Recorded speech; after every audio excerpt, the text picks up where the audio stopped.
Hello all. మీరు ఈ food 7 months babies నుంచి అలాగే 3 ఇయర్స్ బేబీస్ వరకి పెట్టుకోవచ్చండి. బీట్రూట్ అనేది తినిపించడం వల్ల పిల్లలకి చర్మానికి అలాగే బ్లడ్ కూడా ఇంక్రీజ్ అవ్వడానికి చాలా యూజ్ అవుతుంది. ఎలా కుక్ చేయాలో చెప్తాను. ముందు ఒక బౌల్‌లో 2 టేబుల్ వరకు రవ్వని ఇలా రోస్ట్ చేసుకొని పక్కన పెట్టండి.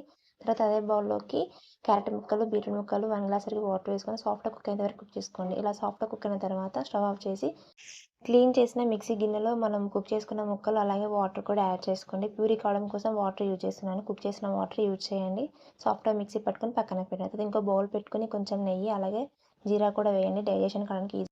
తర్వాత బీట్రూట్ ప్యూరీ కూడా వేసుకొని ఒక 5 నిమిషాల వరకు బాగా కలపండి. 5 నిమిషాల తర్వాత 1 గ్లాస్ వరకు వాటర్ యాడ్ చేసుకొని మరో 5 నిమిషాలు కుక్ చేయండి. 5 నిమిషాల తర్వాత మనం ముందుగా వేయించుకున్నాం కదా రవ్వ. సో, కొంచెం కొంచెం యాడ్ చేసుకుంటూ సాఫ్ట్‌గా కుక్ అయ్యేంత వరకు కుక్ చేసుకోండి. ఇలా దగ్గర పడుతున్నప్పుడు స్టవ్ ఆఫ్ చేయండి. ఇలా కుక్ అయితే సరిపోతుందండి. తర్వాత ఏదైనా బౌల్‌లోకి సర్వ్ చేసుకొని మొత్తం చల్లారినాక మీ చిన్నారులకి తినిపియండి. చాలా మంచిదండి. ఒకసారి ట్రై చేసి చూడండి.